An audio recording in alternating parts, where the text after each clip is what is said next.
Cela survient alors que le duc d'York est dépouillé de ses patronages, de ses nominations militaires et de sa capacité à utiliser son titre de HRH. La nouvelle choc a été annoncée par le palais de Buckingham dans un communiqué confirmant l'assentiment de la reine à la décision de retirer les titres à son fils. La déclaration disait, avec l'approbation et l'accord de la reine, les affiliations militaires et les patronages royaux du duc d'York ont été rendus à la reine. Plus tôt cette semaine, la décision de l'équipe juridique d'Andrew de rejeter une action civile intentée par l'accusatrice de Jeffrey Epstein, Virginia Giuffre, a été rejetée. Le duc d'York a toujours nié les allégations portées contre lui.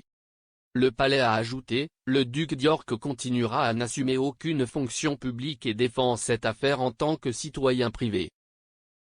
À la suite de la nouvelle explosive, un commentateur royal a décrit comment la reine, Charles et William seront furieux de la façon dont la réputation de la famille royale a souffert à cause des scandales entourant le duc d'York.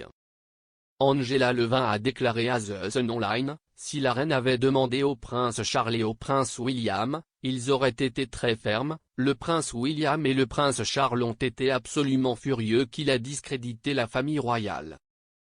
Quoi qu'il ait fait ou non, il était certainement un ami d'Epstein et l'a invité à des fêtes royales alors qu'il savait qu'il avait été accusé d'avoir des relations avec des filles mineures.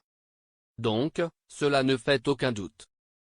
Madame Levin a décrit comment le monarque, 95 ans, s'appuiera probablement davantage sur les conseils de conseillers de confiance alors que les scandales refusent de se calmer. Elle a ajouté, j'imagine que cette fois, la reine écouterait également ses aides. Mais elle a aussi des opinions bien arrêtées, donc si elle ne voulait pas le faire, elle ne l'aurait pas fait, elle a évidemment senti qu'il avait franchi une ligne rouge. La décision intervient quelques jours seulement après que le juge américain Lewis Kaplan a décidé de ne pas rejeter l'affaire de Madame Giuffre, après avoir entendu les arguments des deux parties. Madame Levin a commenté la rapidité de la décision du palais, ajoutant, je suis étonné que le palais ait fonctionné si rapidement. Je pense qu'ils doivent être absolument furieux contre lui, parce qu'ils n'ont pas seulement mis de côté le titre de HRH, ils ont dit qu'il devait faire face à l'affaire en tant que citoyen privé. Je pense que ce sont des majuscules pour lui quant à la façon dont il doit maintenant se comporter et le prendre au sérieux. Mais maintenant, c'est comme si on vous jetait de l'eau froide au visage pour vous réveiller.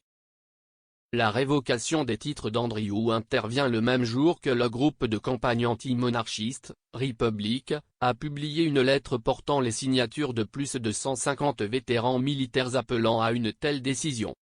La lettre, adressée à la reine, disait, « Nous comprenons qu'il est votre fils, mais nous vous écrivons en votre qualité de chef de l'État et de commandant en chef de l'armée, de la marine et de l'aviation.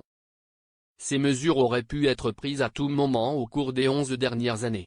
S'il vous plaît, ne le quittez plus. » Madame Levin a déclaré, « J'ai également estimé que le palais devait agir très rapidement parce que ce groupe anti-monarchique y a d'anciens membres de la marine et de l'armée écrivant à la reine elle-même en disant qu'ils ne veulent pas qu'il continue à être patron. » Un porte-parole du ministère de la Défense a déclaré à la BBC qu'il ne commenterait pas l'état des titres militaires du duc.